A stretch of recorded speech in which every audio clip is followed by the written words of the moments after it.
Hey guys, Kevin here. We're going to hop right into the interview with highly sensitive person coach Patrick Kleven in 1 second. There's going to be a lot of great tips and strategies for highly sensitive people, particularly highly sensitive men. So if you guys enjoy the interview, definitely hit the like button and be sure to subscribe and hit the bell next to it to see more interviews like these in the future. And comment down below if you have any other topics you'd like me to cover on this channel. Without further ado, let's jump into the interview. So just one more thing before we hop in. Me and Patrick just want to share this message for our protection and yours as well.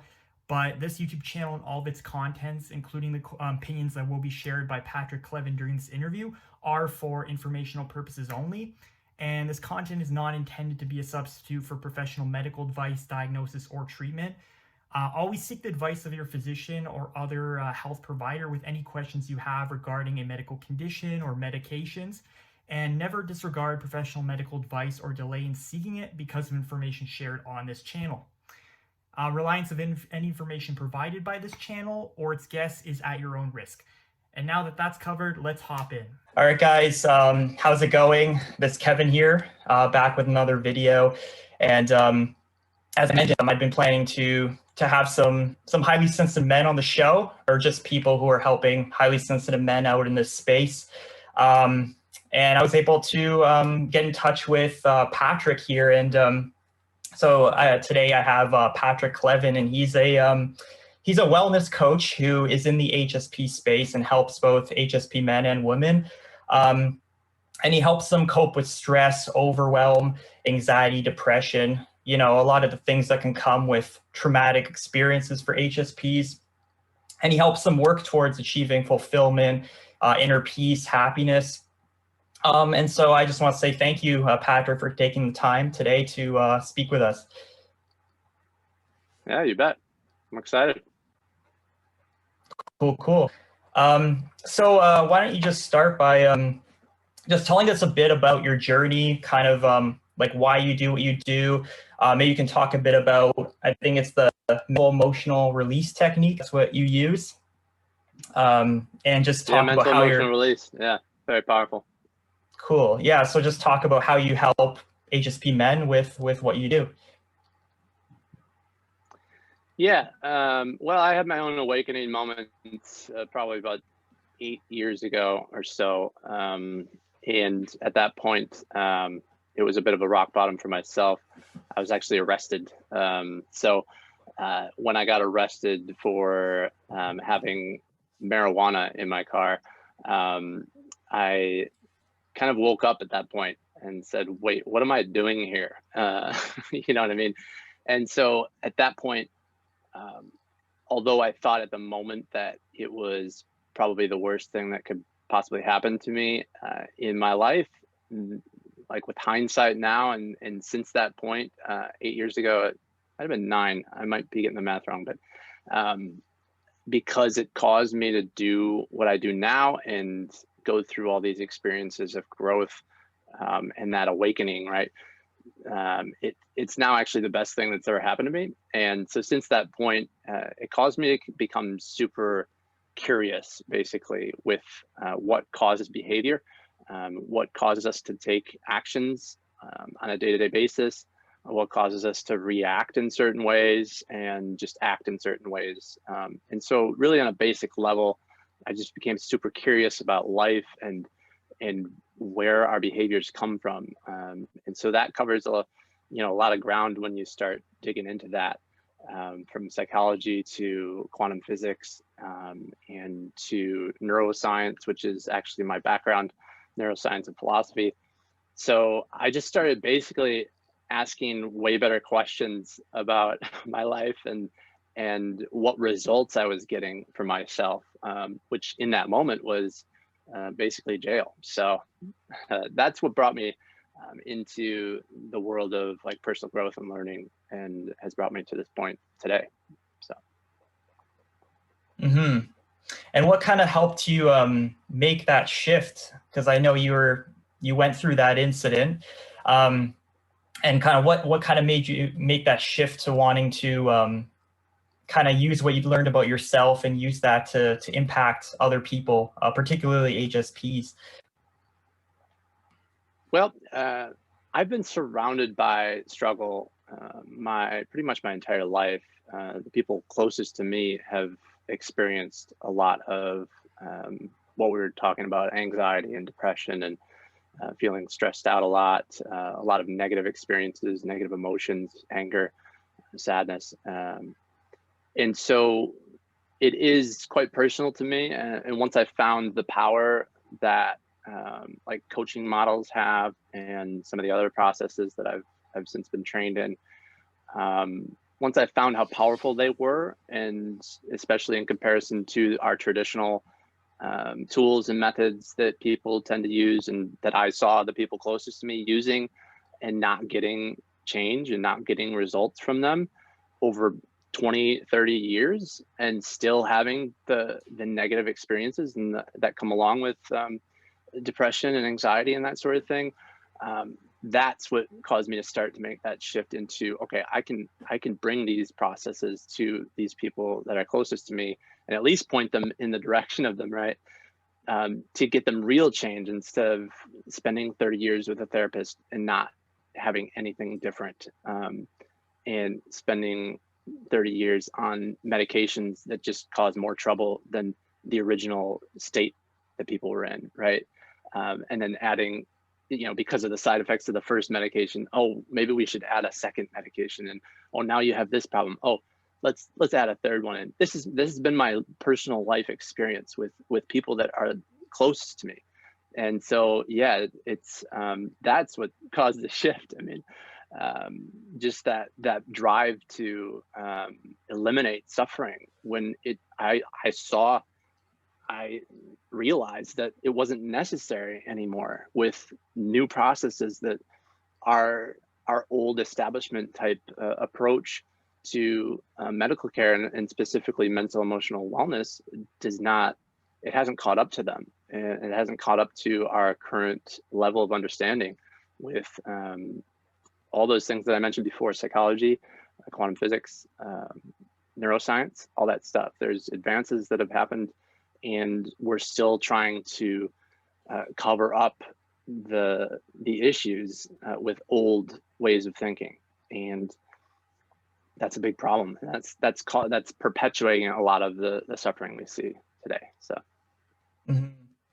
Yeah, and I mean, I'll definitely touch on this in another video of mine, but I've definitely found that my personal experience as well has been one where therapy is, it can be very hit and miss, and it can be tough to really get yourself in a place where you really see progress and that shift and growth. And I know when we were talking before this call, you mentioned how a lot of your work gets people to go into their shadow or their unconscious, which is kind of different from what you mentioned people typically experience, which is where they're just trying to make change when they're in their conscious.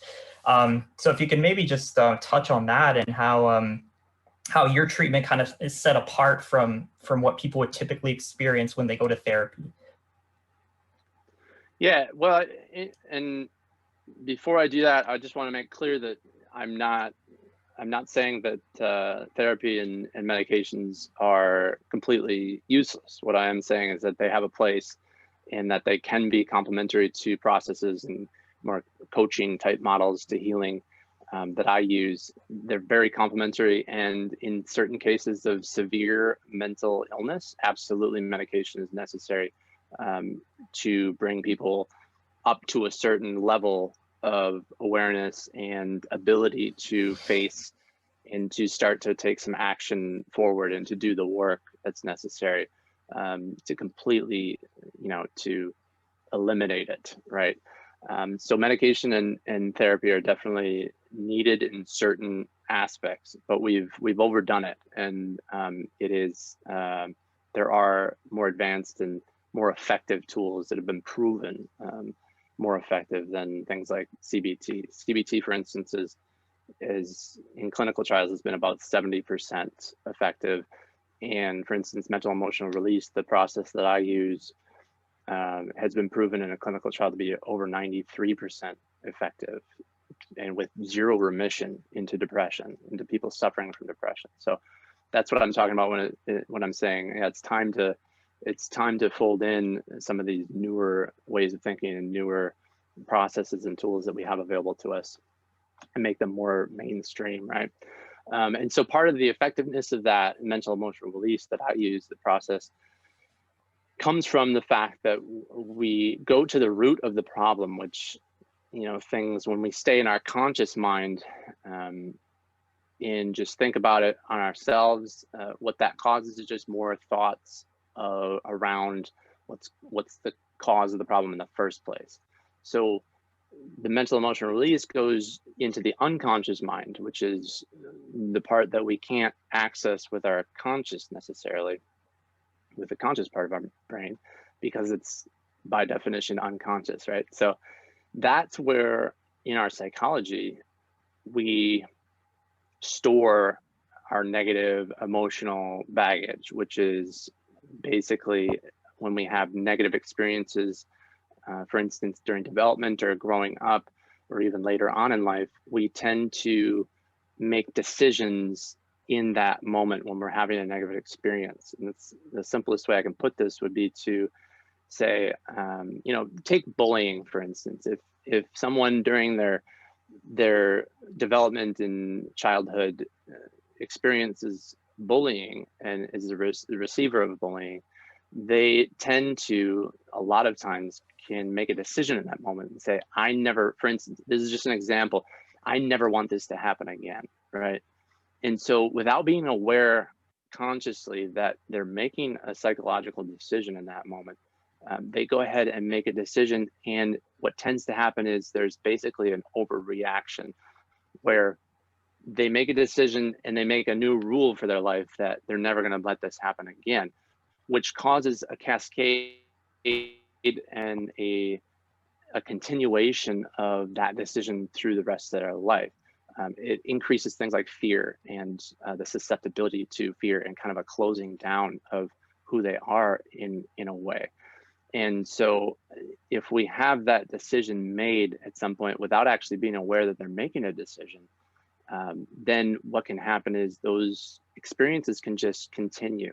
And so that emotional connection to that moment then stays stored in our unconscious mind because we aren't ready to deal with it. We aren't ready to cope with it. And in that decision moment, we usually don't have the psychological skills and the self-awareness at that moment to properly frame it and properly choose the meaning that we want to connect to that. And so that emotional baggage just continues to get stored. And every time we have a negative experience past that point, we tend to add to that emotional baggage because we still haven't dealt with it to begin with. And we still don't understand how to cope and how to create meaning for ourselves in a positive way. We just say, oh, that's another one of those negative experiences. Oh, I'm getting bullied again. Oh, people are scary. People, and they keep deciding that same decision over and over again, which just basically keeps people stuck. I hope that's clear. Does that make sense? Yeah, I mean, there's like, a lot there, right? yeah, and it may be, at least for myself, it may be kind of challenging to relate to because I don't know if I've ever gone to that depth in the therapy that I've done throughout my life. And I just think back to a recent experience where I did experience bullying when I was younger, and I brought it up to a therapist of mine. And she had us do kind of this role play thing as if it was me kind of talking to the guy who had bullied me when I was a kid. And, I think maybe in what she had hoped is that going through that role play would kind of help release some of that, some of those emotions that I'd been holding on to and kind of help me get past that barrier. But I felt like just doing that maybe wasn't enough. It wasn't enough to really undo all that programming. And it's not like I'm constantly every day thinking about that incident, but I do think there may be some more depth that can be explored in order to reach some of those deep emotions. Yeah, I mean, you do have to go deeper, right? And that doesn't mean that you have to relive necessarily any specific moment. Even with MER, it's very non-invasive. It's very gentle and actually a lot easier than people have been. Basically, we've been conditioned to think that making changes, especially in a psychological sense, like changing our habits or changing trauma, for instance, healing trauma, it has to be a really difficult, long, drawn-out process, like 30 years of therapy, right? And that's just simply not true. It's with the advances in processes that have been created by psychologists and other experts in energy healing, that it's totally possible to do it in hours compared to years of therapy. And that's what we've found in our experience with working with clients as well. It's and that's super, gratifying to see, and exciting for the future, really, for me and for highly sensitive people. I think, highly sensitive people, with the conditioning that we have, that it has to be long and difficult, that people, they just kind of, there's too many people right now that are saying, oh, it's too difficult, I'm a lost cause, right, or something like that, right? And that's just not true anymore. So, and people are waking up to that, I think. And right now it looks a little slow, maybe, but it is happening. It really is. So. Yeah, and I think we can shift things back to the idea of being a highly sensitive person for a second. And I think it's great that we have coaches and therapists like yourself, because I think the concept of being a highly sensitive person is not necessarily mainstream yet. I don't think. I know that I had a conversation with a psychologist who was quite experienced maybe about a year ago, and I remember bringing up the term to her, and she actually wasn't familiar with it at all, which was quite surprising, actually. And I know that in my city, even, there's not too many practitioners who are kind of versed in what it means to be an HSP. So right now we can go through some of these. We're going to talk a bit about childhood.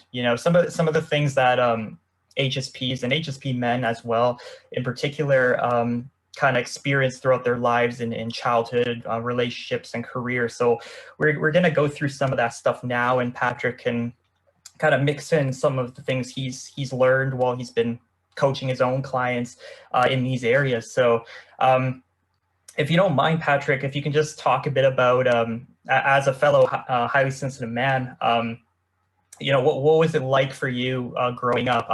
Particularly as it relates to family, maybe like your relationship with your parents. I know that as like a highly sensitive boy, it can be sometimes difficult to establish that rapport with your father sometimes. You may not see eye to eye. So if you can just talk about that for a bit, that'd be awesome. Yeah, sure. Real quick, I would just want to make clear that I'm not a therapist, and I am not a doctor. I'm not a psychologist. So I work in coaching models, values-based coaching models, and processes are used by ancient Hawaiians, for instance, from thousands of years of wisdom. And just to make that real clear to people, because I don't want to misrepresent anything, and I don't want to mislead anybody. I want to stay in integrity and be aligned with what I actually, with my capabilities, right, and my training. So as far as childhood goes, I mean, starting with, from my father, I was connected to him. He had a really good energy about him, and he was very loving, very good father to some degree. And then for some reason, when I went into the teenage years, he didn't know what to do with me anymore. Like, he didn't know how to handle a teenager for some reason anymore. So I think, and part of me mirrors him, obviously, because, what we do is we basically model our parents, and that's how we become who we are to some degree, to a large degree, until we, wake up and become conscious of that even. And start to realize that we can change our habits and our behaviors if we want. But I mirror him a little bit in the fact that he had really loving energy, and very loving and but he also had some negativity to him, some negative energy that he never chose to face. He never chose to deal with. I think he went through some super difficult experiences, like an abusive father who would abuse his mother, and he would be forced to defend his mother from his father when he, for instance, got drunk and came home. And this is back in the 50s sort of style, living 50s, 60s. And so there was a toxicity, right, that he had to deal with. And he had his limitations, right? So he never quite chose to face the difficult emotional stuff through therapy or anything like that. And in fact, we even went to a therapy session with my parents and myself at one point, and he walked out because it turned out like a therapist turned on him and basically started to question him because he was the source of some of the difficulty, because he was choosing to avoid facing that. And I think that's a lot of what we see, right? If somebody's having difficulty and there's toxicity from their past or difficulties from their past, it requires some element of facing some of that, right? And if we avoid it, we're basically just doing what a lot of governments do, right? They kick the can down the road, and then it just continues to build up and continues to be an issue, right?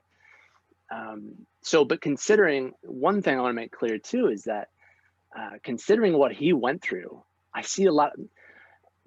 Let me start here. I see a lot of people who choose to blame their parents. And I actually have a program that I'm developing right now around parental blame and childhood trauma, and being able to release that and being able to actually have a really deep and loving relationship with your parents at any age, no matter what you experienced. And so what I saw with my parents was, and I blamed them for a bit, considering what they both went through and the difficulties that they overcame, there's still a huge improvement from generation to generation. I'm not going to get into generational trauma and how that works and how things are passed down. But basically, it's important to, at some point, get to the point where you can release blame in general, and especially for parents, because usually they've made a large improvement from generation to generation over what they experienced and what they overcame to what the experience that they were trying to provide for their children. And it's all love, right? So, so it is important to realize that, I think, and to release parental blame, for instance, because that can just perpetuate those negative experiences again. That's another decision, like I was talking about, right? Mm-hmm. Yeah, and I think that society and culture can also kind of play a role in the way your parents raise you and kind of what's kind of right to them, and they believe that they're doing you really well and they're raising you right and everything. And so you're absolutely right. It's never a case where you would place blame on your parents or say that you did this to me when I was 8 years old. I mean, in some situations there are some abusive family situations, but I think by and large, at least for my parents, they were always very supportive of me. And I didn't have issues with my family in particular. I know that my dad was maybe a little more unemotional, kind of more meaning business, kind of a little bit of a calmer, easygoing type of guy. And me and him are a little bit different. But that being said, I think that, my family relationship was fairly supportive. So, we can move on to talking a bit about, sorry, you wanted to add something? Yeah, I mean, if you think about it in terms of, again, the conscious versus unconscious living, and you mentioned, parents are susceptible to whatever conditioning, right, that society places on us, and we all are to some degree, until we have the awakening. And so, most of our parents and people who are listening to this, our parents grew up in the 60s, 70s, 80s, and I would guess, and they were most likely not aware of whatever poor choices they made as parents. They were likely unconscious of those choices. Most people, I think, in general are. And so until you do become conscious of the choices that you're making and where they come from, like I had to, right? Basically, I was forced to figure that out. I was forced to, by my own poor choices in life, I was forced to that point of being like, okay, wait a minute, where is this coming from, and why is my life the way it is? Where do my results in life come from? And that exploration there leads one down a path of exploration that causes us to become way more conscious of those choices and where they do come from. So I think mostly parents, if they did make poor choices in a backwards way, they were just unconscious. They were doing it from a good intentions and to get their needs met, right? But if they never grew up, if parts of them never grew up to some degree, then those parts will still make poor choices, right? It's basically about growing up. And some people's parents did not grow up to some degree, so. Mm-hmm. And I know you never would really want to be forceful with your parents, but do you think there's ever a case where you could help your parents kind of come to understanding who you are as maybe like a younger, highly sensitive boy or girl, where you're still living with your parents and maybe you have these kind of, there's things you're suffering with or maybe things you're struggling with and maybe they don't fully understand. Do you think there's a place where they can, maybe your parents went through things in their own childhood, as you said, that they were just unconscious of, but they had been affected by. How would you get them to maybe admit to that or to maybe acknowledge that they, as parents, maybe need to work on some things in order to be better parents? I think that's a tricky one. I've found that it's best to stay focused on oneself. And what tends to happen is because of the way energy works and because of the way that we are all truly interconnected at a deeper level than most people are, consciously aware of on a day-to-day basis, because, the world we live in has its illusions, right? So, and a lot of people, a big portion of our population of the planet still lives in the separateness type of illusion. Things, there's separate items and things, right? But that's actually not true. We are all deeply interconnected. I mean, we breathe the same air and we exchange atoms with our environment constantly. And so everything truly is on the deepest level interconnected. And so once someone starts to eliminate the emotional baggage inside of them, what tends to happen is the energy of the entire family system starts to shift. And so it really is, it's about leading. It's about being the leader of facing what you need to face and eliminating the emotional baggage and doing the processes and the work. It truly is sacred work. What I do with my clients and what I've done with my coaches and mentors over the years is sacred work, because the entire planet is interconnected. So the more people that come online with getting rid of the negative energy and removing that, that tends to spread out automatically, actually. And that is felt. That's why I say it's a sacred act of being a leader in one's family unit, for instance, and for the planet in general. So yeah, the work I do is sacred. And speaking of leadership, I think highly sensitive people are the future leaders of our planet, actually. Even based on the research that Dr. Aaron has done, when she says, well, a lot of species has 20% of their population that are the highly sensitive part of the population, right? And those people are the leaders because they tend to point out when there's something off in the environment, right? And that's part of our purpose as highly sensitive people. I think that's a very positive thing, and which is why I'm creating programs, and I've created a highly sensitive leadership mastermind, basically, that we get together and I help teach skills for communication and skills for leadership, so that we can remove the conditioning that we've been given by the other 80% of the population, right? Based on, based on falsehoods and illusions, right? And so we need to step up. But first we need to get rid of the baggage and that's accumulated over the years from being highly sensitive in a non-highly sensitive environment. So yeah, no, definitely. I think that's kind of the journey for a lot of highly sensitive people, and there is a lot of power there. I think it'd be great, if highly sensitive people can recognize in themselves that they do have a lot of strength and power.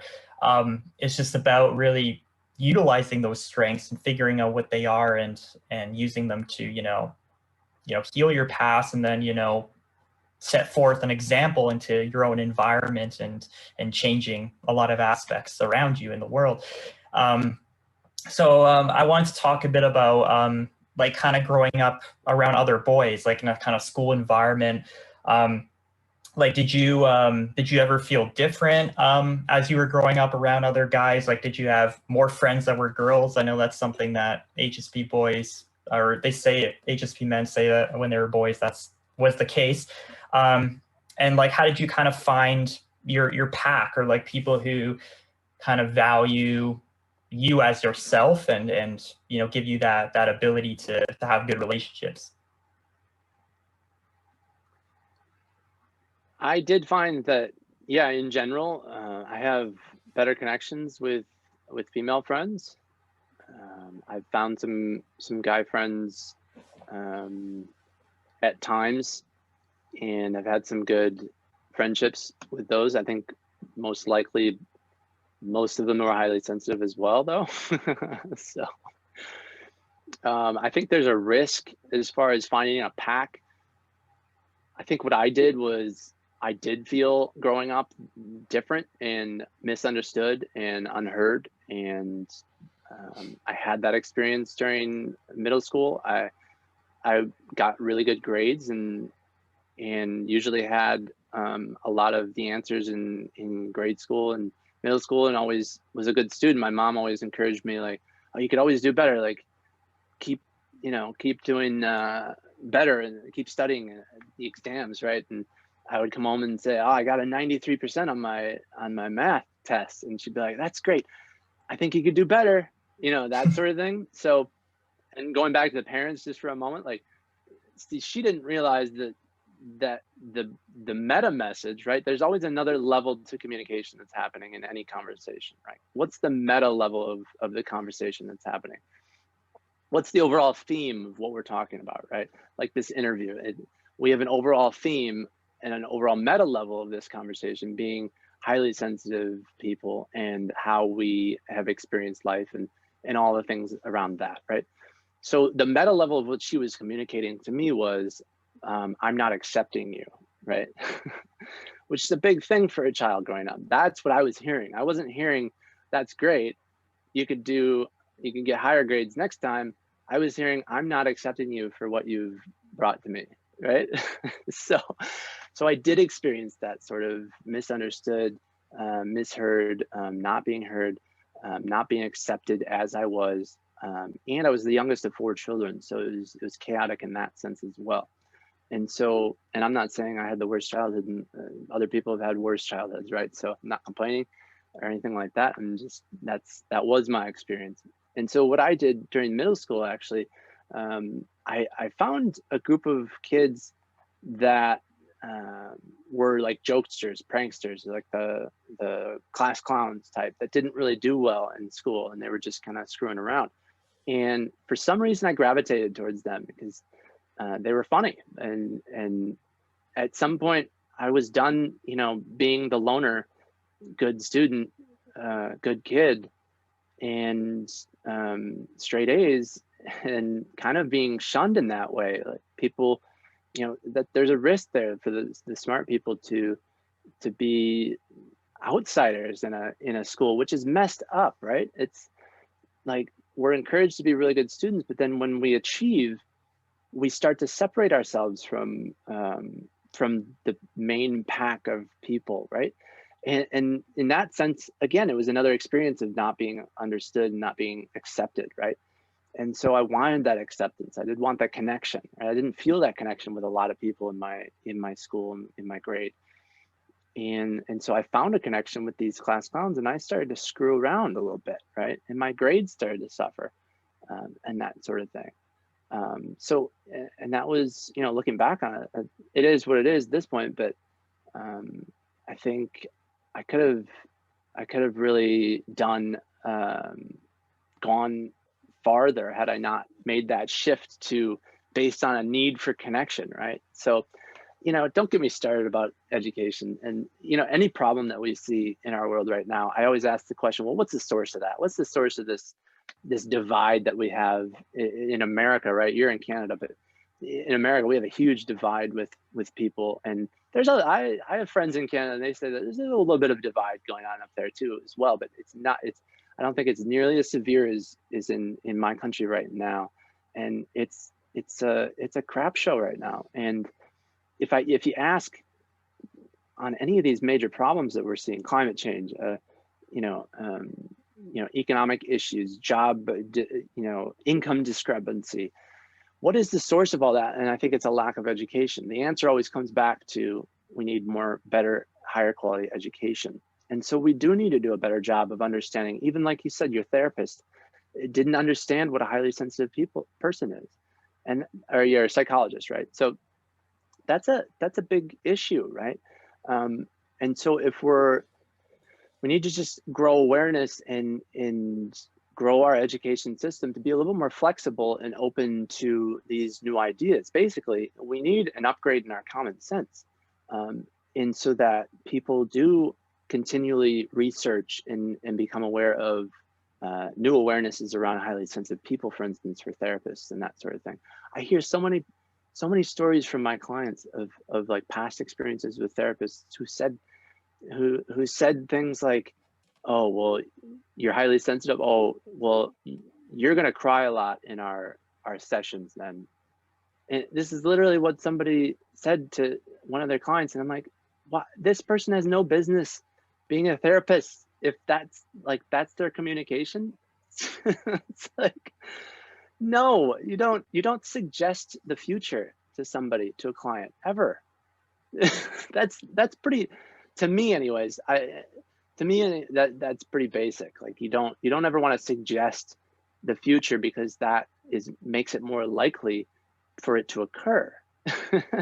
So you just take the moment as it comes and you respond. That's communication. That you co-create every moment with everyone, and you respond to what is brought to you. You don't suggest the future. So that's just an example of where we're falling short of how we need to show up as human beings. And the job that our education system is doing it's not keeping up. Again, it's not keeping up with our new awarenesses and the information that's available to us these days, and all the new research that's breaking ground as far as what is actually happening in our universe. we need to come up to speed with all of that. So yeah, that's absolutely. Part of my work, right? Mm-hmm. Yeah, and like I talked to my parents about this. Yeah, it's definitely a whole nother rabbit hole for sure. Yeah. But yeah, I mean, I told my parents yesterday that, I was just talking about what I do on here on YouTube and stuff. And the reason I'm so passionate about, personality psychology and HSPs and everything is because, I think that the way society and education and everything is kind of set up is such that it is a little bit one-sided, or trying to fit people into one particular box and one particular way of thinking and everything. And I think we got to work our way over time to a place where, everyone is very self-aware of what they can offer on an individual level to society, aware of their own personality, and that we kind of craft these places like our education system, workplaces, things like that around these types of traits, right? So that, you know, even if different groups of people are quite different in the way they operate and their strengths and weaknesses, you can still kind of have everyone thriving more than suffering or like, as you said, trying to change who they are to try and fit into that kind of social environment. Especially growing up as a kid, like we're very malleable, and we can fall into that very easily, I found, for sure. Yeah, I mean, one of the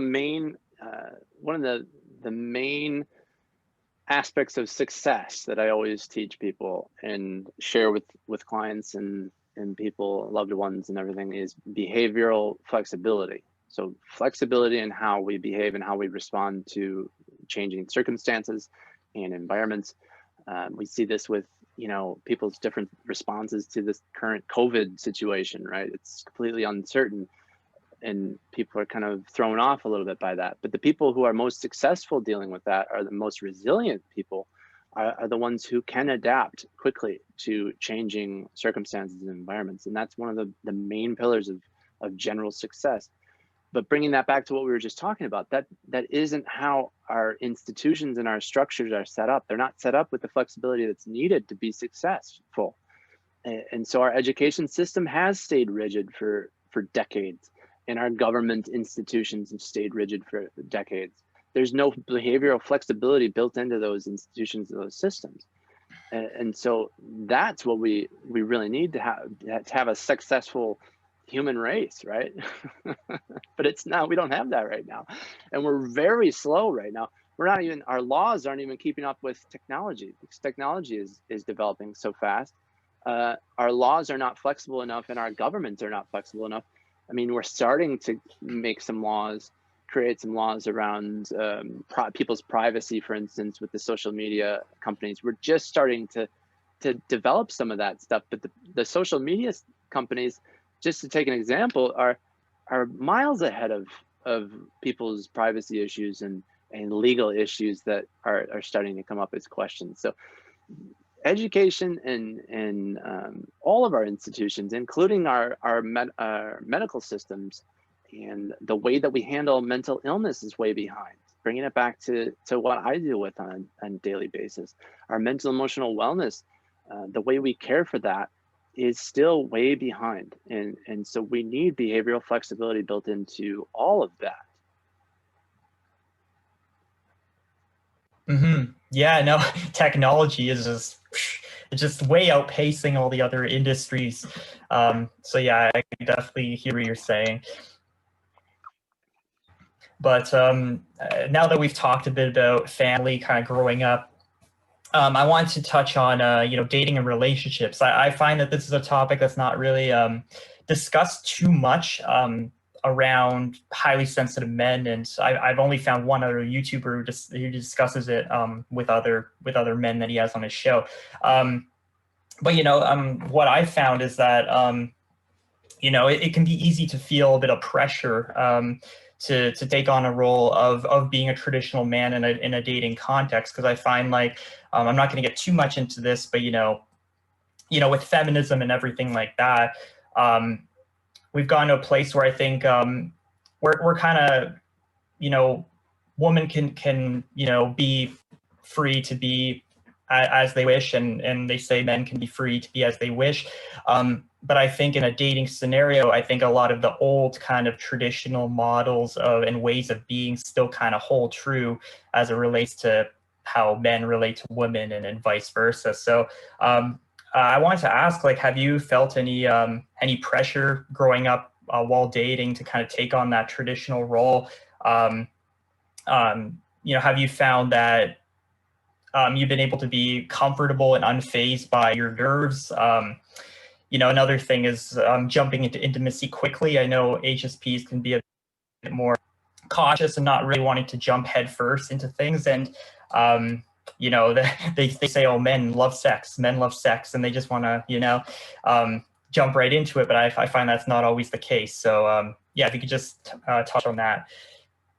Yeah, in general, I mean, I like to take my time, for sure. I don't like one night stands. They don't feel very good to me. I mean, I've done it maybe once or twice, I think, in my life. And in general, like the way I felt about it, I was like, yeah, I'm not really a big fan of that. So, because I do value connection, right? And that dating in general for me has been a confusing thing. I think it's confusing for a lot of men actually, but even more so, I think, for highly sensitive men. In my experience, I think I've left women and females quite confused at times, because even just for that example too, that's included in that, the aversion to moving quickly, not being clear about, you know, what I want, and also, so basically that boils down to having who I am, you know, being authentic in who I am as a highly sensitive man. You know, I'm somewhere on that spectrum. I wouldn't say I'm like at a 10 for sensitivity, right? But I'm at least somewhat a highly sensitive person, a highly sensitive individual. That is clear both from the Dr. Aaron, you know, research and how that relates to my experience of life, and even the quiz, you know, that you can take, and doing the research myself. And so the balance between like being who I truly am, that didn't really, and like doing the traditional role, like you say, and taking the lead and being super masculine and directive and kind of like that old 50s masculine energy, right? I think the balance between that, I found that very difficult and confusing, and it hasn't really served me. So I don't think naturally being myself, I think both parties, male, masculine and feminine, male and females, both have that view in mind sometimes, and that conditioning, and even from media like movies and TV shows, and like the Bravo dude and the mask super macho type of guy. I think both parties have that sort of conditioning in the back of their mind. And so that when a highly sensitive man comes into the picture, I've found that a lot of females aren't ready for that. And so they get confused. And so then I get confused, and it's just like makes it more of a mess. So, because they're expecting, you know, a heterosexual male to show up and be this macho guy. And if they're not, and they don't, you know, necessarily want to jump into bed right away, for instance, and that's just one part of it, right? Then they're confused and they're like, wait a minute, this isn't how other men have acted before. So what's going on here? Does he like me? You know, like then it just unravels into this whole thought process of, all right, this isn't what I've normally, you know, this isn't what I've normally experienced. He must not be interested, right? Because what I've experienced and what I've observed in other males is this super aggressive approach, for instance, like this wear them down sort of thing. Like I'm just going to keep asking and keep, you know, feeding these lines and until they just say yes, and they'll go out with me, and then like this pursuit sort of thing. And she's playing hard to get, and no, she's not. She just said no. You know what I mean? Like, like that's not, there is no hard to get. Like I've learned this from my female friends, you know, more recently. It's like, wait a minute, no, there is no hard, we're not playing hard to get. Like we just said no. And if like 20 no's down the road, we finally give up and we go on a date with you, that's just because you wore us down. And do you really want to have to, is that how you want to get a date? You know what I mean? You want to wear a woman down into saying yes, she'll go out with you? That's really like, it's just so bizarre to me. Yeah. But so you can see how that causes so much confusion around dating and just, so what I typically coach men to approach it as, and especially highly sensitive men, is really the old cliche, be yourself, right? And first look for a connection and just see if there's a spark, you know. And physical attraction is necessary, I think. And it is kind of the typical initial the initial factor that determines, well, am I going to pursue this, or am I going to show interest, or am I going to ask, seek a connection with somebody? But that's part of the illusion that I talked about earlier, right? That we're living in a world with matter and things, and we're not interconnected, but we are super interconnected. And so actually seeking a connection first, that's 90% of it, 80% of it. And the physical attraction aspect of it truly is like 20%. It's like surface level, right? There needs to be a real connection there, especially for me as a highly sensitive man. So yeah, in general, I've experienced a lot of confusion in dating, and being a highly sensitive man. And I would think I wouldn't say I'm 50-50 masculine, feminine. I think that's maybe the ideal of having the ability to access both masculine and feminine strengths when we need them is probably the ideal for individuals. Even for on the other side, for females, to be able to access their masculine traits when they need them, but then return to their homeostasis or their home base, basically. But I think I'm somewhere in there. I'm not all masculine, right? So, but yeah, that's in general. I've caused, and then so I've also had the conditioning of like, this is how I have to be as in a dating sense to a woman. I have to act this way. So I've tried that out at times, and it's just led me down this path of more confusion and being a jerk at times, straight up. Not being who I was, acting in silly ways, and causing even more confusion. So that's a tough one. Yeah. Yeah, no, I found the exact same thing. I find like I've been in situations where I felt quite awkward actually trying to like fake it and act kind of different than how I am. But what I wanted to ask is, there's a lot of people out there. I think Jordan Peterson is one of them, who often talks about, the differences of men and women, and maybe their mating strategies and kind of what they desire on a biological level. So like, what do you think about that, and how those types of people may say that, women may actually desire more of those traditional masculine traits in a man more than they would desire the feminine traits? And like, if you're an HSP who maybe, as you said, has maybe a bit more of the feminine energy than the masculine energy, what's the solution, I guess? Or like, how do you kind of grow in that place where you're confident in what you bring to the table? Yeah, I mean, I think there probably is truth to the fact that a feminine woman does enjoy a man with purpose and direction and some leadership qualities. And I think in general, when we get on to the learning and growth path and the self-development type path of getting rid of our conditioning and our ego desires, and living in the present moment, seeking connection, and aligning ourselves with nature, it's kind of like that analogy of the onion, right? Peeling back the layers of the onion. And that's really like learning and growth, a path of learning and growth. And that never stops for life. I believe that continues until the day we die. Our purpose on planet Earth is to, and in this experience of life in this dimension, is to grow and continue growing and continue learning. And that's a lot of that in the beginning part is just peeling back the layers of the onion that are our conditioning and these ideas and beliefs that other people have handed us over the years that don't work for us and are not giving us the results that we want.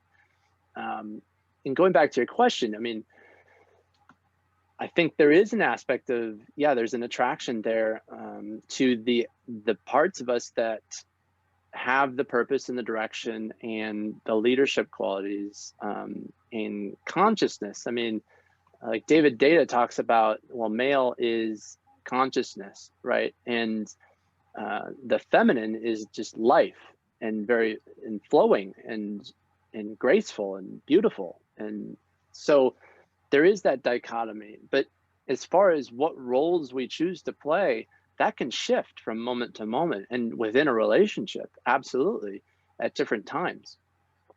And being open to that shift and that, that, well, I'm taking the direction today, is okay. Like, and being all good with those shifts. That's kind of the variety of life sort of thing, right? Mm-hmm. Yeah, I 100% agree. I think, and everyone I think has kind of that mix of masculine and feminine, and they can balance those things out. And you know, maybe if you have more feminine, maybe you would seek out someone who maybe has more masculine potentially. I mean, I'm not entirely sure, but you know, I think there are kind of ways that you can use that analogy to kind of guide what you're seeking out.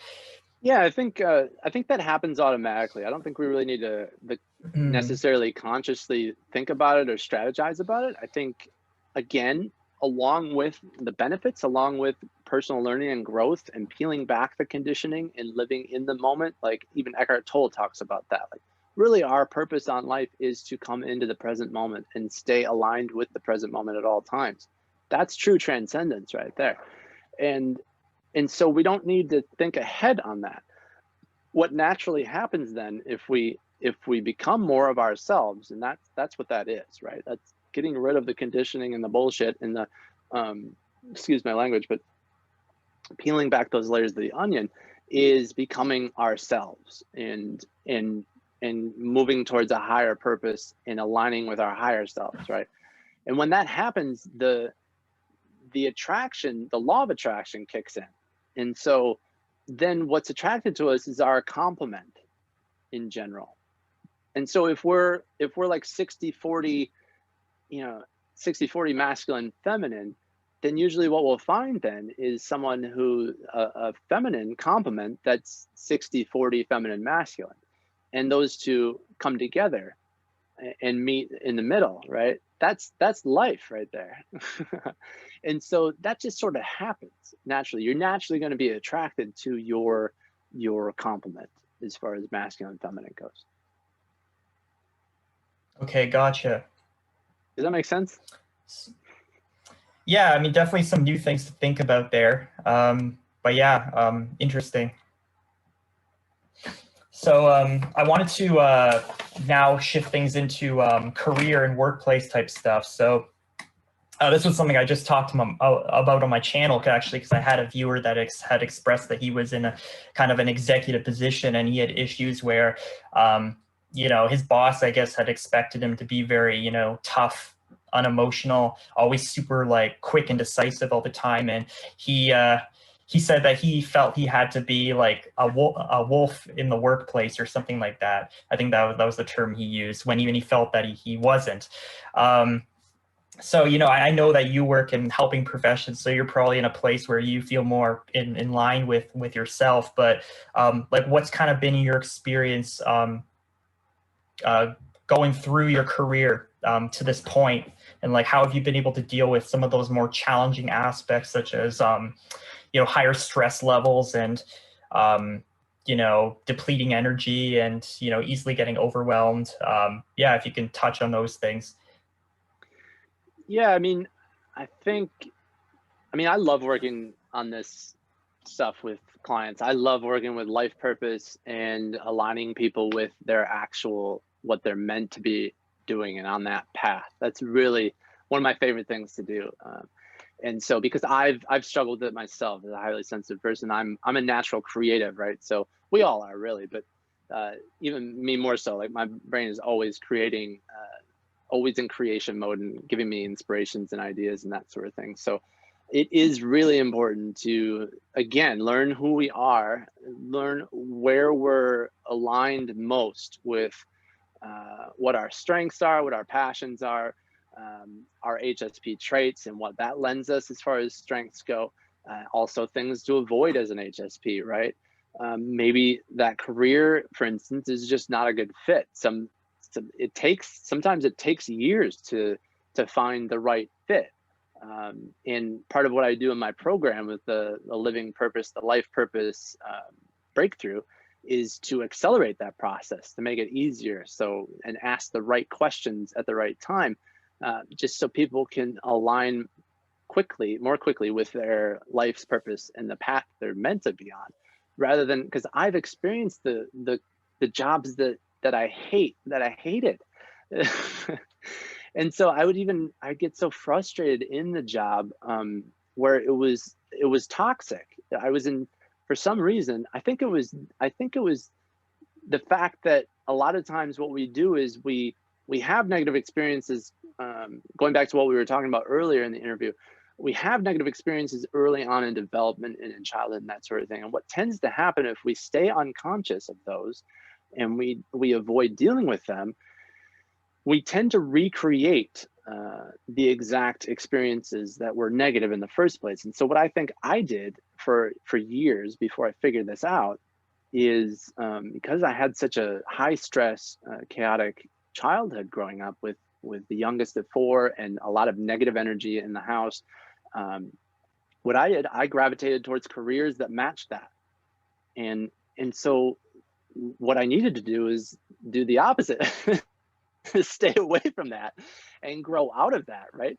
But that took me a few years to figure out. I mean, I was a drug dealer by age 15. Like that's what I was doing. That's a high stress occupation, for one, the highest stress probably, because you're doing something illegal. You know? And so I gravitated towards careers. I worked in restaurants, restaurants tend to have crazy people owning them. I'm just talking tendencies. I'm not saying every single restaurant has a crazy owner, but I'm just saying what I experienced was all the restaurants I worked in basically had toxic ownership in them and a lot of negative energy in restaurants. And so, but I gravitated towards that because that was my environment growing up in development. And so, yeah, I ended up in jobs repeatedly that I hated, and just so. And then I made this decision that I don't want a job anymore. You know what I mean? It's one of those decisions that we tend to make based on our negative experiences that are in front of us. We say, all right, I'm never doing this again, right? Never doing this again. But because we're so focused on making sure that never happens again, where our focus continues to be is the avoidance of that negative experience. But we're still putting so much energy on and attention onto that negative experience, we end up, because of the law of attraction and other aspects of how the universe works, we end up recreating those negative experiences over and over and over again. That's why people, for instance, people say, oh, I met, you know, in dating, right?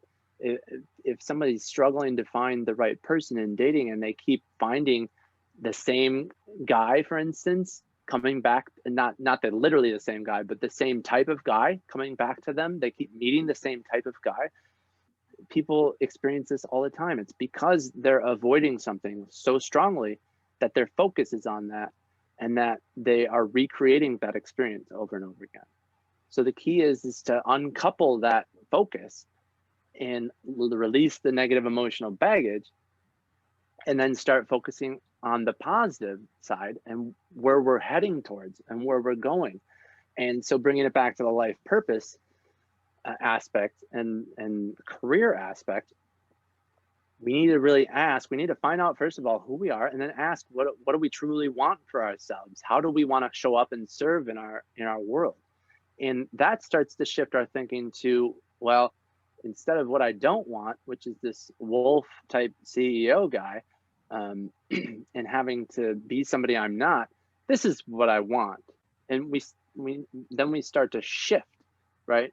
Then our experience of life starts to shift. And the more we ask for what we want and continue to place our focus and attention and awareness on what we want, the more the universe starts to arrange itself to help that person move in that direction and get the results that they want. That's really the key. Mm-hmm. Yeah, you pretty much just described what I'm currently going through, at least the last like 5 years or so.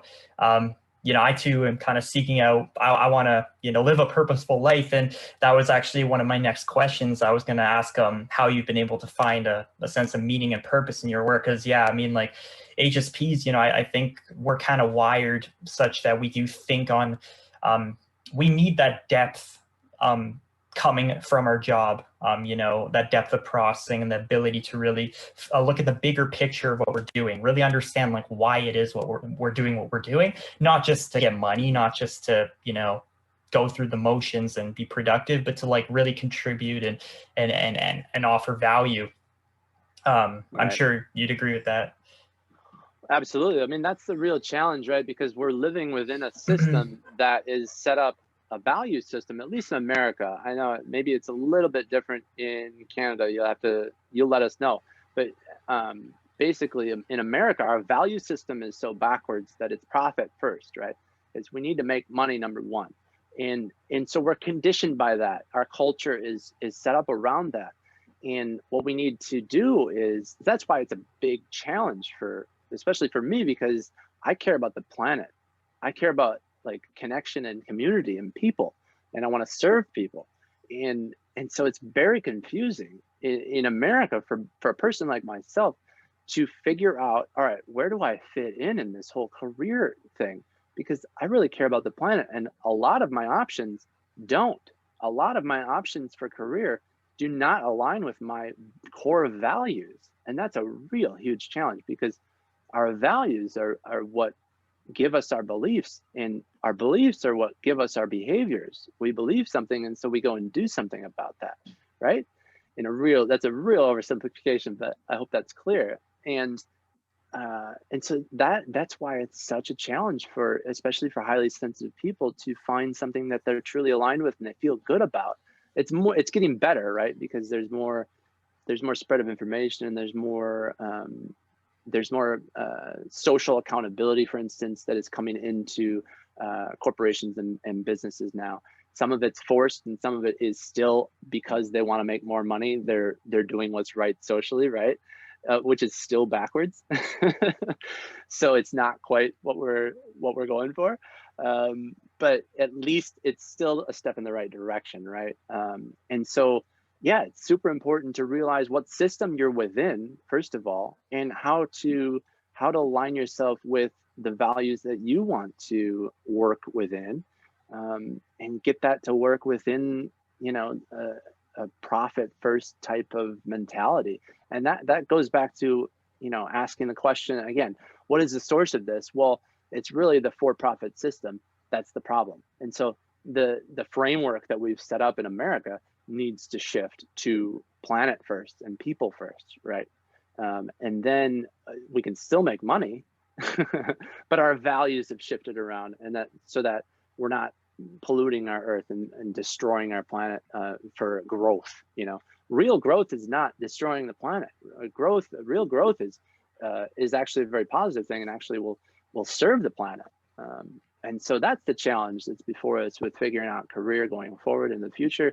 But that's why I said highly sensitive people are the leaders of the future, because the more we move into that future, what we're seeing is that we're going to be needed. We're really needed right now. And so that's part of my mission, right? Is to teach, first of all, get rid of the emotional baggage, get rid of it. It's not serving anything. There's no reason to hold on to negative emotional baggage, especially with the processes and how effective they are that we have now. And I see this happen every day. I had a client that speaking of career, did one session of MER with me. Usually you do multiple sessions, but after one session, I think 3 or 4 weeks after, he got a 20% raise in his job. And it's because he got rid of his negative emotional baggage. And so he started feeling better about himself. His self-esteem raised, his self-worth went up. And that came across in an energetic way to his manager, his boss. And it wasn't this surface level asking for a raise anymore. It was, no, I'm worth it. That shift happened because he got rid of his emotional baggage. And so, first of all, get rid of that, and then figure out, what are your strengths? Start to ask the right questions, right? And there's a whole process that I take people through of asking the right questions of how to figure out where is your purpose, what value, and how can you serve at the highest level.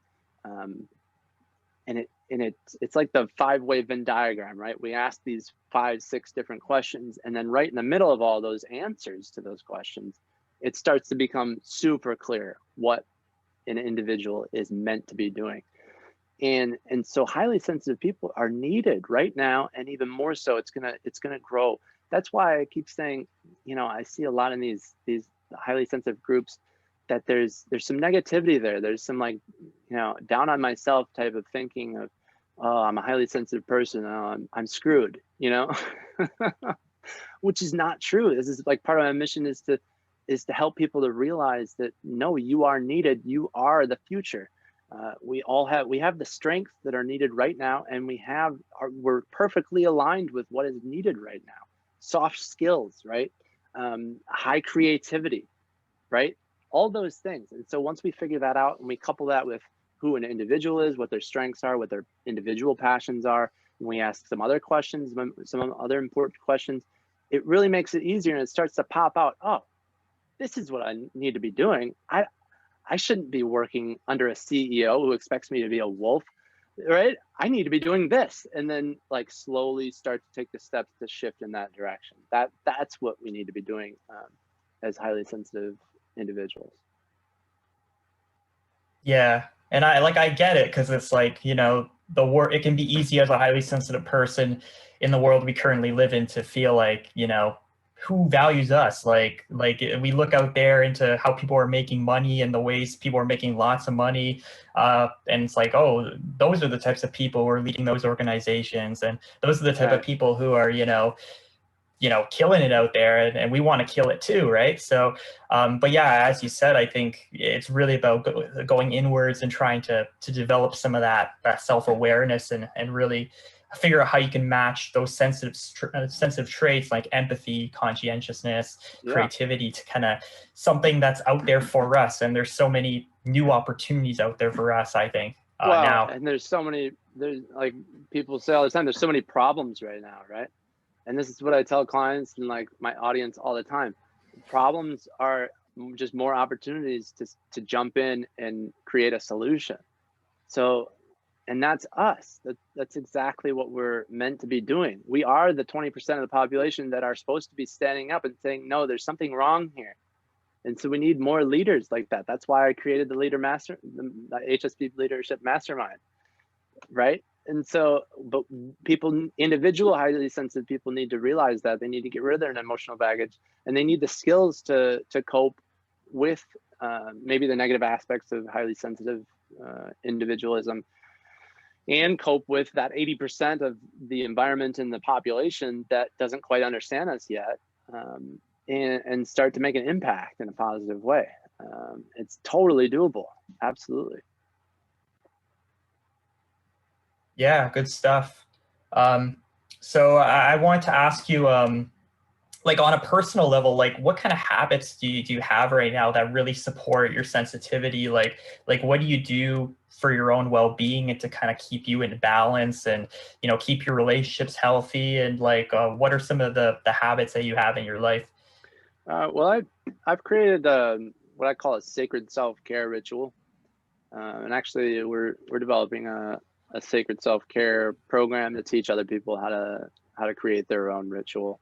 And most people already have rituals that they do every day, like brushing their teeth, hopefully, every day. And so all you really have to do is just start tacking on more little behaviors that support yourself and support your self-love and your self-care. Because self-care is self-love, right? And I had an epiphany moment when I realized that during a yoga session one time. I was like, wait a minute, I'm loving myself right now. That was pretty fun. But it doesn't have to be this 3-hour workout, right? For instance, for the physical body, you just start small and you pick things that you're aligned with, that you enjoy doing. There's so many options for just speaking on physical, because it's the easiest and the most direct way to influence your well-being and your wellness. You just start with the physical body and do something. Do 5. It's like if 30 minutes is too much, like mentally you're saying, oh, that's a lot to start doing. And some people are in this place, right? Some people haven't done. One of my clients I was talking to yesterday hasn't done physical exercise in like 3 or 4 months. He kind of fell out of his routine, right? Which happens to a lot of people. All right, well then pick a time that basically that leaves you no room for excuses. If it's 5 minutes, great. 5 minutes of physical exercise every single day is still better than 0. That's great. So start with 5 minutes of push-ups. Start with 5 minutes of a child's pose. That's one of the easiest yoga moves there is. And that's all. Just start there and make sure that you can sustain that. And then just start cranking up, turn up the dial a little bit. Maybe next day or after a week of 5 minutes, do 6 minutes. Set a timer. And that a lot of times that's what I'll guide people into a sacred self-care ritual. That's where we'll start. We'll start with, well, what do you enjoy doing? What do you enjoy? Like, what physical activities do you enjoy? Yoga. Some people hate yoga, so don't do yoga then. Go ride your bike. Some people hate riding bikes. All right, well then go swimming. Like, there's so many options. There's 0 excuse for anybody at this point. Even somebody who's, has a disability, for instance, could still do something, right? Obviously, there's some people with disabilities where this isn't going to apply to, as far as if we're talking about physical exercise. I'm just saying most people have the ability to do it. They just choose not to, right? And so for myself, I do 20 to 30 minutes of basically meditation. I start the day either with yoga or meditation. There's a bit of I've heard both, that, well, yoga gets the body ready for meditation, and meditation is really good to do first thing after waking up. So I've heard both.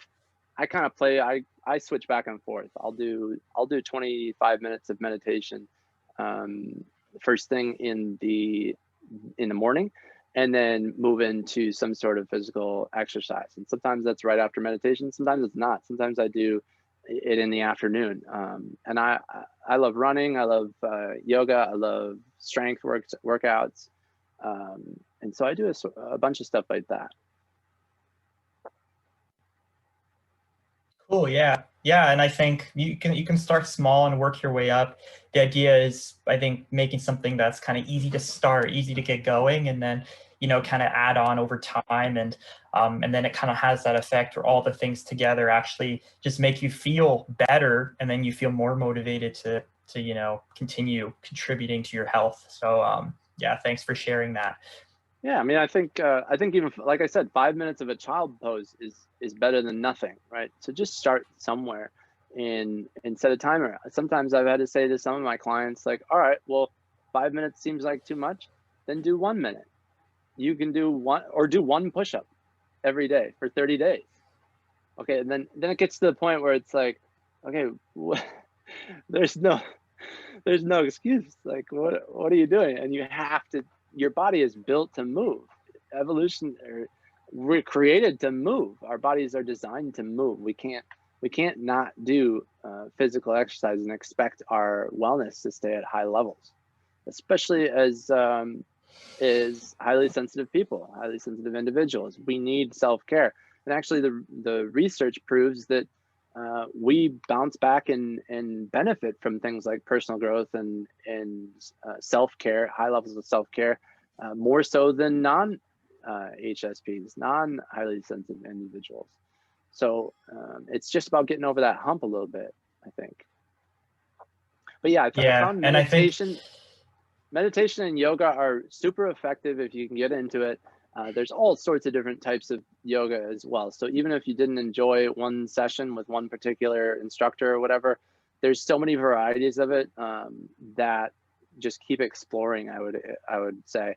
And meditation is also the same way. Like, I hear this constantly that, oh, my mind is too busy for meditation. It just doesn't work for me. It doesn't work for me. And this, it's like, No, actually that's the exact reason you need to be doing meditation. It's well, I have too many thoughts. It's like, well, yeah, that's what it does. That's what it helps with, is too many thoughts. Like, because we need to focus on the space between thoughts. And again, going back to like what you focus on expands, right? So if you focus on the space, we all need space between our thoughts. We all need to rest the mind in order for us to feel better and to show up better. And so that's why I found yoga and meditation cover all 4 bodies of our experience, which is physical, emotional, mental, and spiritual. It covers all of them at once. And so it's like one of the most efficient ways to do self-care is meditation and yoga. So if you find yourself being one of the persons that's saying, oh, I have too many thoughts, too many thoughts for meditation, it just doesn't work for me. And it's like, meditation is exactly for you.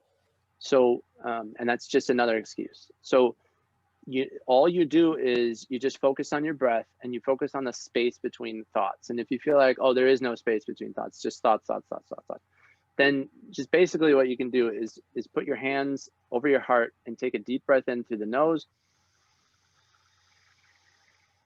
And then slowly exhale. You can hold at the top if you want before you exhale for a few moments, and then just slowly let it out through the mouth. And just while you're doing that, while you're inhaling, you can focus in on the heart and on the chest area.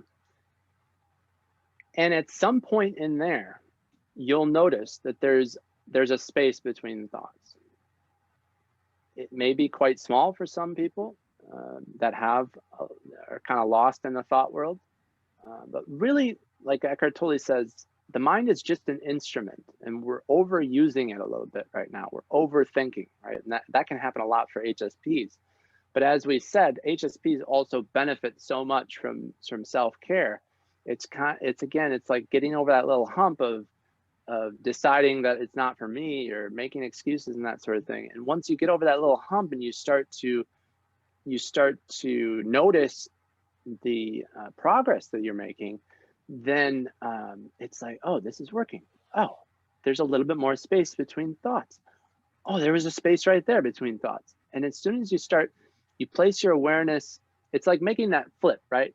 Instead of focusing on the stream of thoughts, you're focusing on the space between thoughts. That starts to expand ever so slightly, and that starts to snowball in itself and grow, and the space becomes more, and you feel better, and it makes everything in your life better. Your relationships will be better. Your communication will be better. You'll be more present with people. Speaking of dating, that's super important. Women are looking for men who are present. And so HSPs have a real advantage here, because we're sensitive, we're empathetic, we have presence. But if we're too lost in our internal world, which is our rich inner world, right? We have that tendency, then we're not present. We're in here, right? We're in the thought world. And so that's why I think meditation and yoga are both so powerful especially for HSPs, because it's a gentle way to create more presence with ourselves and create more space for ourselves, which helps and benefits every area of life. So I know every question you're asking, and I'm going down a rabbit hole. So I hope I'm not going nuts with your no, it's answers, great. but hopefully it's helpful. Yeah, and I think people should think about the like the positive consequences of doing these hard things, like that take discipline, like exercise, meditation. It's one thing, you may not like the thing itself, or at least not at first, but it can lead to a lot of great things. Yeah, and use technology to your advantage. People don't use technology. You have a reminders app on every phone, comes with a reminders app. Like, set a daily reminder for yourself to just take one breath. Like, back to the one push-up idea, just take one breath. Like, people are not even doing that right now. So a lot of people are not even aware that they need to be breathing and taking time for themselves to breathe and take space, right? We're just go. Thought. It's not serving individuals, and it's not serving the planet. You see, like, that's where all the problems are coming from. So yeah, it's super powerful. But use technology, even use the reminders. Ask yourself a question. Set a reminder to ask yourself a question. Set an alarm and name it a question. Have you done your breathing? Have you done your meditation yet today? At around the time that you tend to go to bed, so that it asks you or reminds you. It's like, oh crap, I didn't do my meditation yet today. All right, well, you can do 5 minutes of meditation breathing before you go to sleep. Nobody cannot do that. Mm-hmm. Yeah, Does no, that it's make sense? definitely, yeah. It's just it's simple if you really break it down. So we're actually we're nearing the end. We're getting close to the end at least. And I wanted to ask this important question. You know, the stigma of being a man with sensitive qualities, like what would you say needs to be done? Kind of, I know we're not going to get there right away necessarily, but you know, what kind of steps can be taken to decrease that stigma, and like, what's your take on what masculinity should really represent moving forward? Well, I think I've experienced quite a lot of toxic masculinity, which seems to be a problem still, and it's still around, and it's still causing a lot of problems. So in that sense, that needs to dissolve. But you know, any healing or any shifts or growth, any cures for anything, just requires observation, right? So I think the more that we observe impartially the toxicity and we point it out, and without judgment, right? That's a key, because see, if we're just, as a society or as a culture, if we're just reacting to the toxicity and blaming and overreacting and blaming and pointing it out in a negative way with charge and saying screw that, like that's horrible, that's the same, you're meeting it with the same energy, and that's not going to actually dissolve it, right? Because that's just perpetuating the same idea and the same negative energy. Does that make sense? Yeah, you don't want it to turn into a blame game, or you know, Yeah. like really just start Then you're accusing other people. right. Yeah, Yeah, and because then you're one thing, feeding into that negative feedback loop. yeah, and I just wanted to add, you know, I think that there's a lot of men out there who have more traditional masculine traits, but they're good men. Like they're really, you know, Oh yeah, positive with their expression of their traits. And so I don't think there's anything wrong necessarily with traditional masculine traits, but it's about, you know, how do we absolutely. value both types of masculinity, and like how do we create a place where, you know, both types can be expressed, you know, positively, and yeah. Totally. There's definitely a risk for with especially with media and movies and TV and just media in general, news, that sort of thing. There's always a risk, because what, like, take news for example, like a half an hour news show, the nightly news with whoever, what that's doing is it's generally hyper focusing on the negative. And so if we're hyper focusing on the negative, which in our case right now, what we're talking about is the toxic masculinity. If we hyper focus on that, there's a risk that there's an overreaction to that as well. And that's kind of a big theme that we've been talking about through this whole interview, is that this making a decision based on an experience. We're having this negative experience of toxic masculinity. Oh, this, you know, Harvey Weinstein, whatever. Oh, so then there's a decision made in that moment. And this is going back to what I was talking about. This is a great example of this. Is there's an overreaction, a decision and an overreaction as a response to that. And what happens then, we go too far back the other way, and we make a blanket decision and a generalization, and we say all men are toxic. I don't want to have anything to do with men ever again. See, that's an extreme example, but that is how the unconscious mind reacts if someone is in reaction, because the unconscious mind tends towards a generalization to lower the need for energy use, right? So we want to take the easiest path to like getting our needs met, basically. And that's one of the jobs of the unconscious mind. But it's not serving us right now. And because people are overgeneralizing and overreacting to negative experiences. And see, this is what I was saying. That's what we do before we're aware, during our development and during like teenage phase and childhood, is if we have a negative reaction like that, we make a decision and we overreact and we say, we never want to have that happen again. So this is going to happen. I'm going to do this for the rest of my life. I'm never going to talk to men again in my whole life. You know what I mean? Like, I'm taking an extreme example, but this is what happens over and over and over again. And we have to get out of that overreaction. We have to be more present. And so to do that, we need to be less reactive. It goes back to removing emotional baggage and being more present and just impartial observation of what is, right? Without making the judgment, without making the assumption, and without making the generalization. Does that make sense? Yeah, you know, we got to be careful not to go too extreme and to really, yeah, just express everything in more of a healthy way and really, yeah, just eliminate, because Right. you know, toxic masculinity, let's say, has a lot of negativity attached to it, but we don't want to attach more negativity to it. We want to really get to a place where both genders are actually really coexisting with a high degree of understanding of how, you know, each other operates, and, you know, and really come together properly.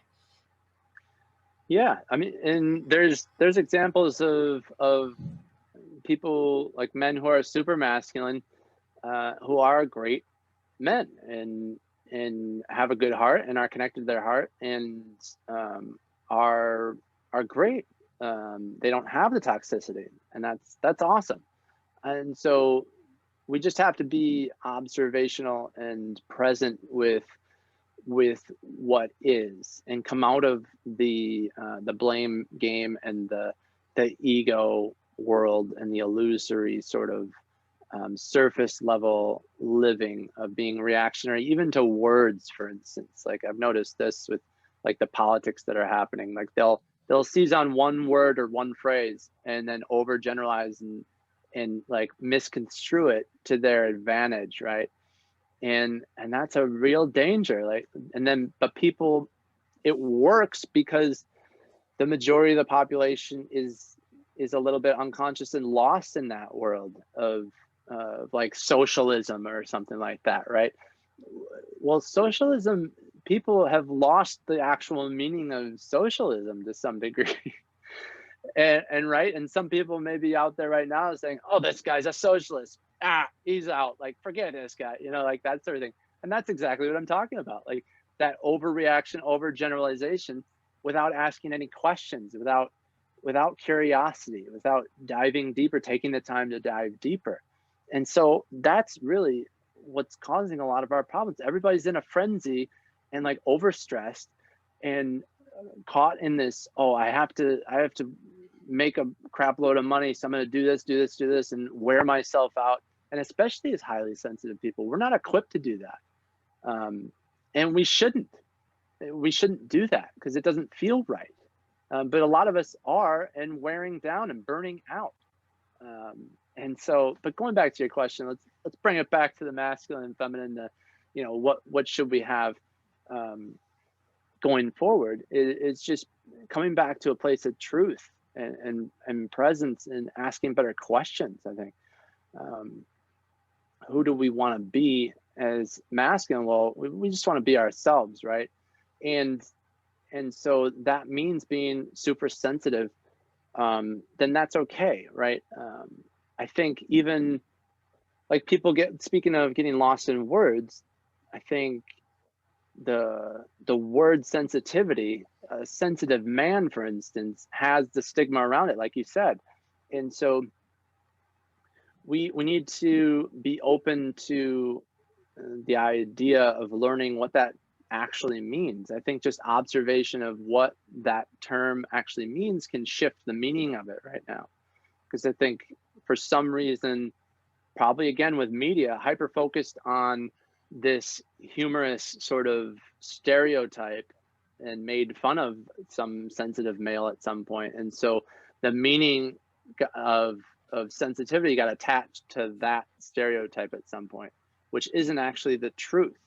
But it's an easy generalization for our brains to make so that we can keep moving and keep going and not have to think about it really, and keep going in our hyper, what would you call it? A mouse wheel sort of way of living. Yeah. Hamster like wheel. Go. Wheel. Like, yeah, exactly that. Yeah. So like in this era right now where, sorry, what? Oh, go ahead. Okay. Yeah. So in this era right now where, there's some confusion about masculinity and what it should be going forward, like, what kind of advice do you want to leave to HSP men to really build that self-acceptance in themselves and show up confidently and make that change that we've alluded to like throughout this call? Well, I think we have to decide. I think that's super powerful. We have to decide what we want. And not enough people are asking the question, well, what do I really want from my life? I find this all the time with people that I talk to. And I ask them the question. It's one of my favorite questions to ask. What do you want? I don't know. I don't really know. I haven't thought about it. And that's because to some degree, again, going back to unconsciousness, our conditioning has just kind of led us in a certain direction, right? And society wants us to go in a certain direction, right? I'm not saying that there's, we're puppets on a string or whatever. I'm just saying there's a flow to society, and it definitely, and that's 80% of that society influence and the conditioning influence comes from non-sensitive individuals deciding for us to some degree. So that's what we're working in, an environment and a population on the planet that is 80% non-sensitive. And so that makes it difficult for us. So, but it's not a challenge that can't be overcome. I think we have to decide for ourselves what we want. Again, part of my mission is to teach skills and help people get rid of their emotional baggage so they can show up as who they are and lead this society to a more open, a more understanding, more empathetic world for all. I think we can spread the values of the strengths that we have as highly sensitive people to the general population and make that the norm, rather than the norm be people completely insensitive and unconscious and money first and people second, a sort of mindset.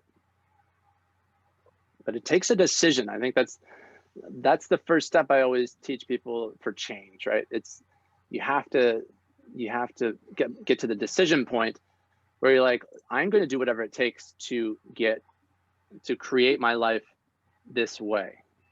And some people wait, like myself. I learned, this is why I teach people that not to wait for a pain point to make that decision for you. That's what happened to me. See, that's why I woke up and I said, okay, wait a minute.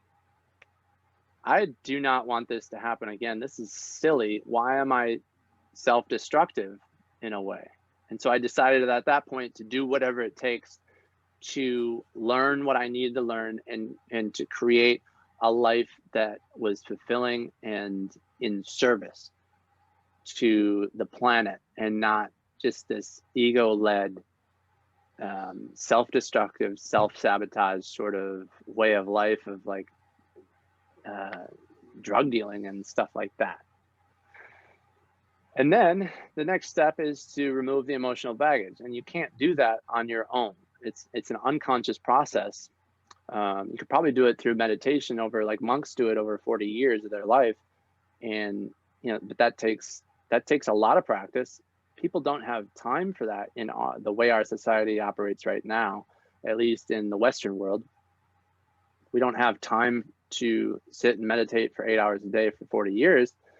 But we do have these processes that are gentle and non-invasive and zero remission, like mental emotional release that I use in order to release that emotional baggage so that we can see again. It's like coming up above the surface of the ocean after being below the surface for years.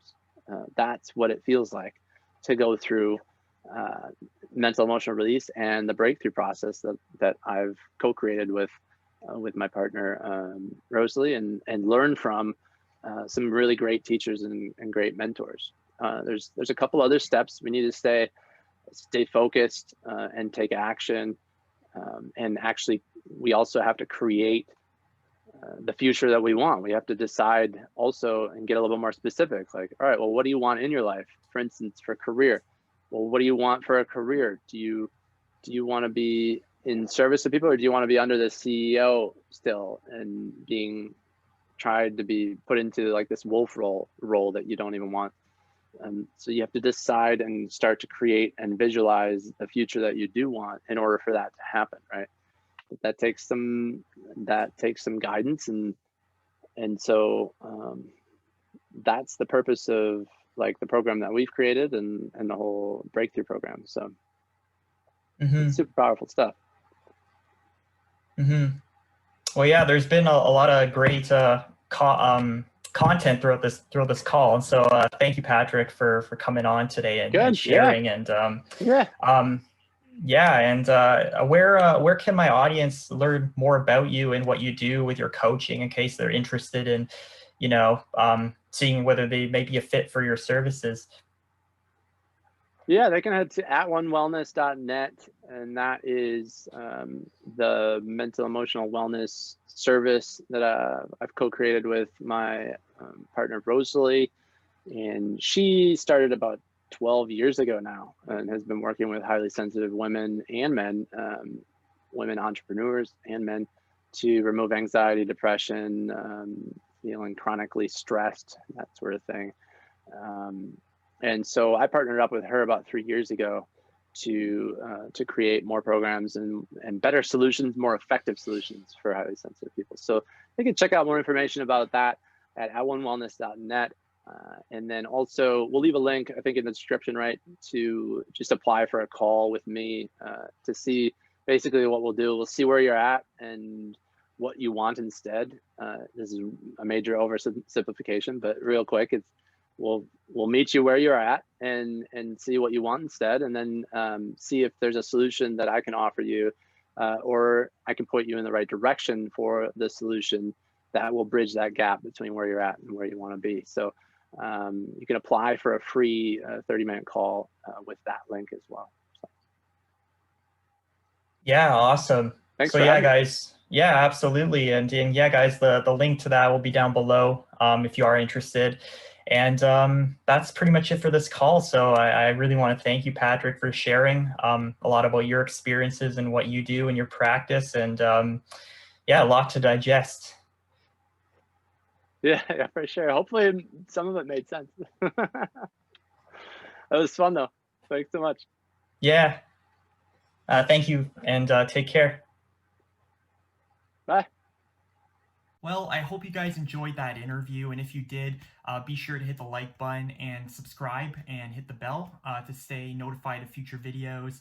And if you are a highly sensitive man and you want to come have a discussion with me on my channel, definitely send an email to sensitiveacceptance@gmail.com. And thank you guys for watching.